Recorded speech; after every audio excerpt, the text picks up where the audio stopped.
Alright, good morning, Algebra 2. Today we're going to talk about relative maximum, relative minimum.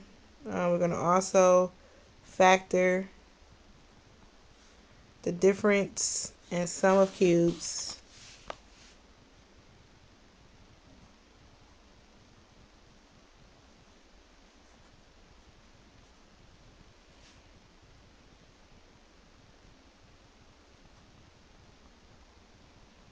So those are the four topics that I like to cover. I will try not to go over 20 minutes. Alright, so let's talk about the first thing, relative maximum. In the past, we've dealt with maximum and minimums when we dealt with quadratic formulas. Let's take a look at this first, a quadratic. As you can remember, a quadratic formula is going to graph for us a parabola. And so a parabola kind of looks like this. And so our minimum would be like right here. But they call this a minimum, and in this case, this will be called an absolute minimum. Absolute minimum. What absolute minimum means is that the graph does not go any lower than that ever. And then we also had maximums that we dealt with for the quadratics. So that's when the parabola was flipped down. And so we called it maximum. But this is in fact called an absolute maximum, because the graph will never go any higher than that. But as of late, we've been kind of looking at graphs that are not just quadratic. So that's what brings us to today's topic, where we're going to be talking about relative maximums and relative minimums. So I'm not going to go like that far in depth just because we have a lot that we have to do today. I'm kind of being ambitious today. So I need you to flow with me. Alright, so let's get to the relative maximum and minimums.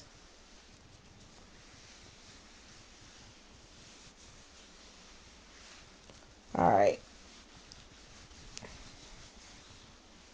Alright, so I'm going to start off with a graph. And then hopefully by the end of the class here, you'll understand where I'm going with all of this.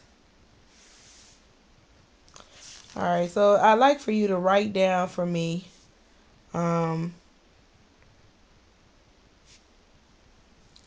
the following. And if you already have it, I want you to pull out your calculator. You're going to write down this equation.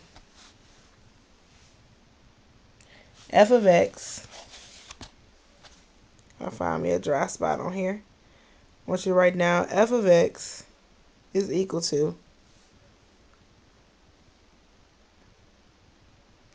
x cubed minus 4x squared minus 2x plus 3.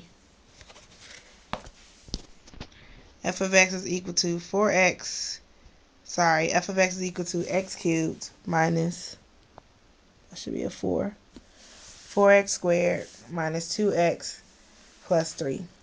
And I want you to put it in your calculators. Alright, in order to give you time to do that, I'm going to put it in mine as well. Alright, so I'm going to y equals. I'm going to clear that out.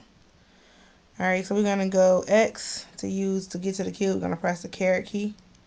Caret 3 minus 4x squared minus 2x plus 3. We're going to hit graph. Okay. I like to be able to see this bottom portion of this graph. So I want you to change the window. So let's hit the window button. Zoom in so you can see. I'm not sure if it's going to allow you to see that.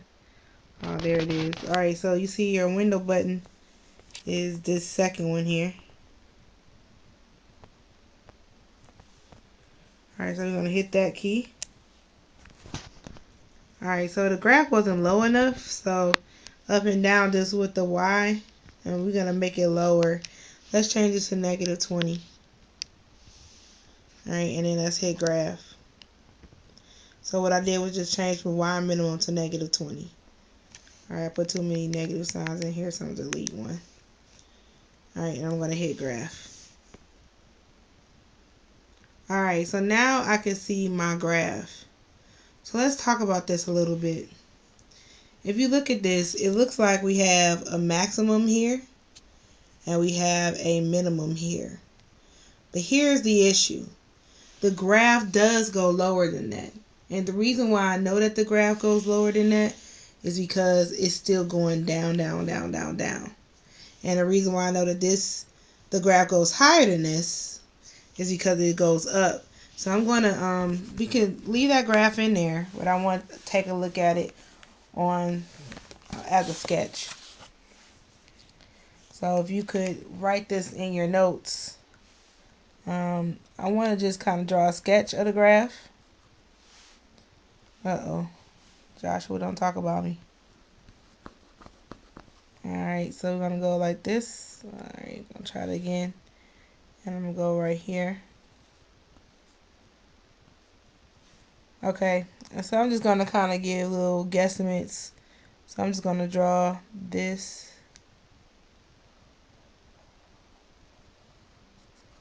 Alright, so we know that line's going forever. Well, let's talk about this point right here.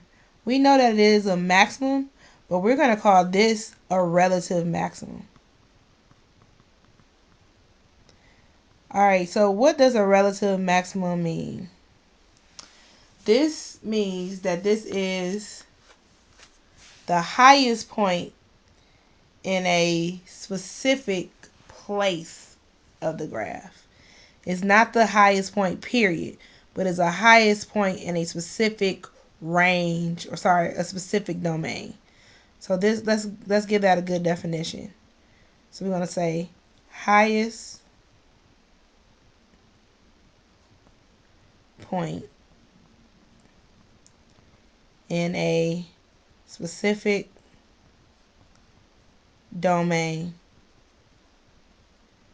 And the reason why it's only relative and not absolute from the first examples I gave you, because you see this arrow pointing up, that means that this graph does go higher than that point. So we can only title this as the relative maximum.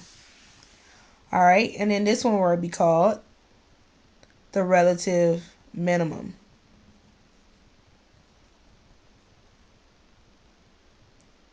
I don't know why I keep spelling minimum like that. Minimum. Alright. Relative minimum. So let's give this a definition. This will be the lowest point in a specific domain.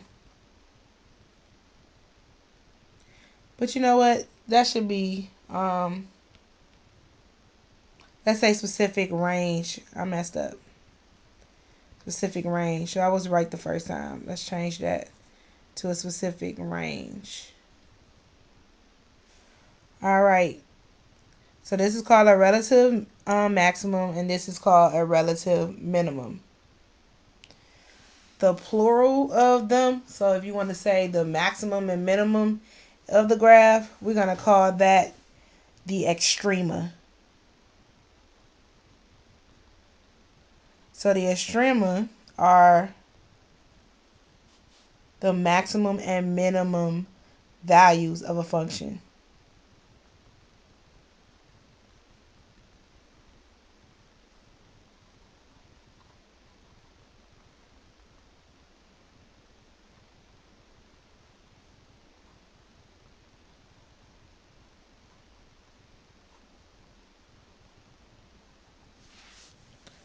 Alright, so let's talk about how we can actually locate them. Alright, let's go back to your graph. I don't know if you remember how we did this from a while back, but we want to figure out what the maximum and minimum questions are looking at the graph. There's a way to do it by hand, but for the sake of time, I'm going to show you guys how to do it on the calculator. So as we discovered, this right here will be considered our relative maximum. So between this part of the curve and this part of the curve, that's the maximum point. So what I want you to do is go to second, and then I want you to hit trace. So second and trace. And so since we discovered that it's a maximum, we're going to go down to 4. And so we want to go to the left of what we were saying our maximum and press enter. And then we're going to scroll over to the right of what we're saying our maximum is and press enter. And we're going to press enter again when it says guess. So our maximum is about, at this particular point. So we're going to go for the maximum. Hold on one second.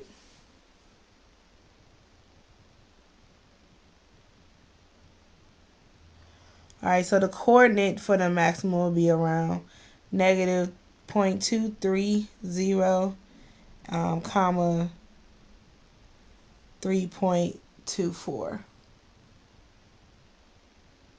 Alright, so that's kind of where our particular maximum would be.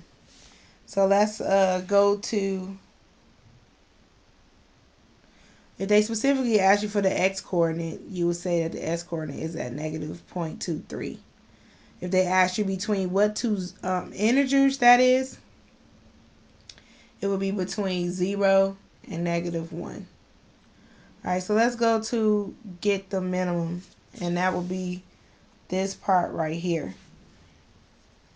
So before we go get the minimum, let's just write that down in our notes what that value was. We're going to put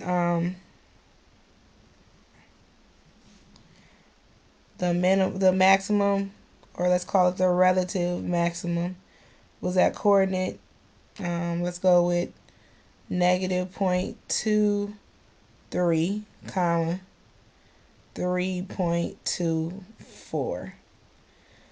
Alright, so you can say between 0 and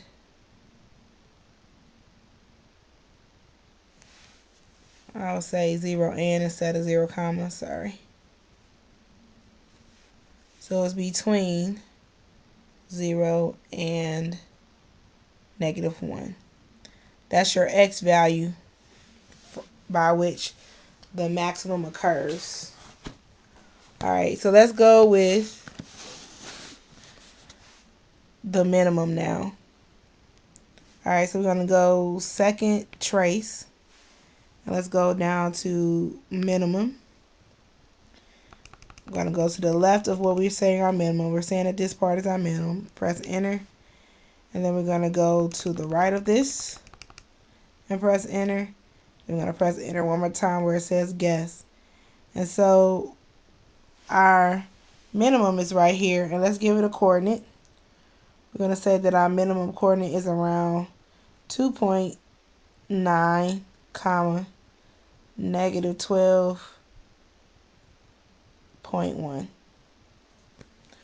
Alright, now if they ask you between what two x integers this occurs, well, 2.9 will be between 2 and 3. So you would say between 2 and 3. So that's it what the x maximum is. So I'm going to give you a couple of questions involving that. But the last thing that I'd like for us to talk about are the sum and difference of cubes. Alright, so I kind of want to do it relatively quickly. Not going to give you a whole lot of these to do either. Alright, the first thing that we want to start off with is perfect cubes. So our perfect cubes, you kind of got to recognize them.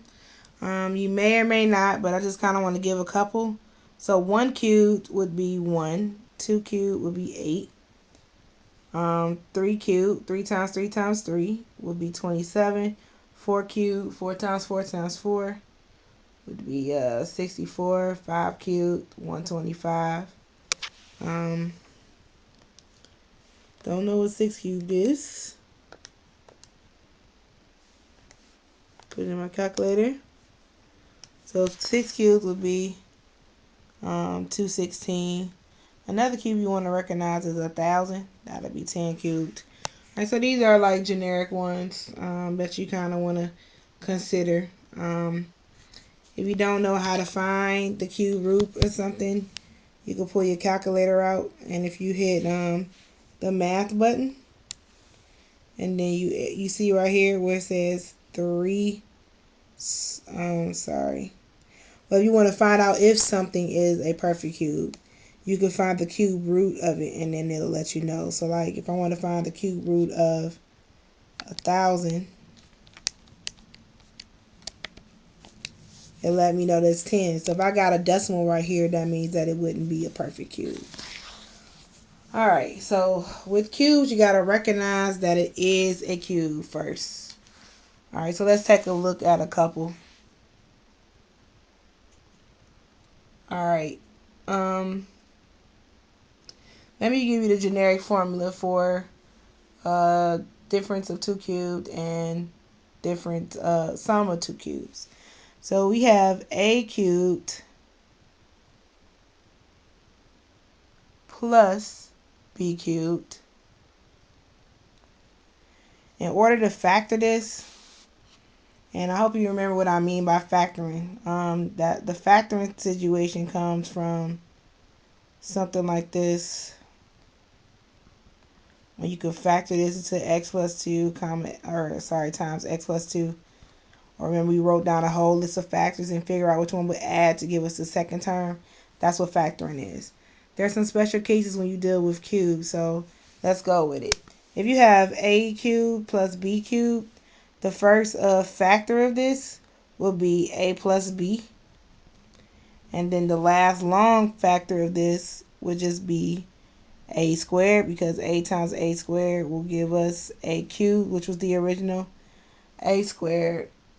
And then it's going to be the opposite of this times this. So it'll be minus AB. And then your last term is going to always be plus, and it'll be plus b squared. So it would be the first term squared times the opposite of their product. And then the last one will be this last term squared. So that's the generic formula for the sum. And let me give you an example of this, and then we'll move forward. All right, example 1. All right, here it goes.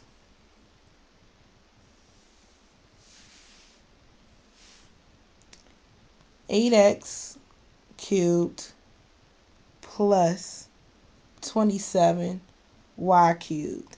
And they're going to ask you to factor that. All right, so look at this. 8 is one of those perfect cubes I mentioned, and that's 2 cubed. And so 27 was the other, like one of the other cubes that I mentioned. So that's 3 cubed. So that's what you need to find out is what got cubed to make this. So in this example, A got cubed to make this, B got cubed to make that one. So that's what you put right here. So ask yourself again, what got cubed to make this? So we know that a 2 got cubed to make the 8. What got cubed to make the x cubed? A x got cubed. So that's your first term. Plus, what got cubed to make 27? A 3 did. What got cubed to make a y cubed? A y did. So that's half the battle. And so the next thing you do is make the long one. Just like I told you that this is a squared. You see this one right here? This becomes our a value. 2x becomes our a value. So I'm going to kind of just write it right here. 2x becomes our a. And 3y becomes our b. So let's think about it. Right here says we have to square a. So what is a squared? That's 2x times 2x. That's going to give us 4x.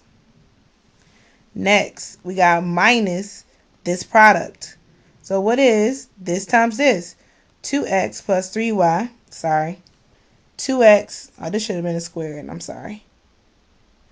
2x times 3y is going to give us 6xy. And the last thing we have is a b squared. In this case, our b value is 3y. So 3y times 3y is going to get us,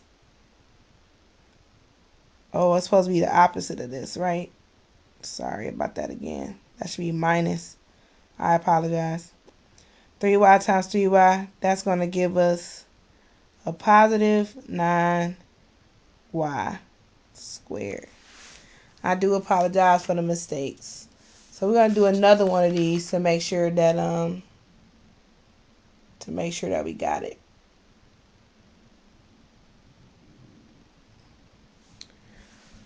All right, let's do one more.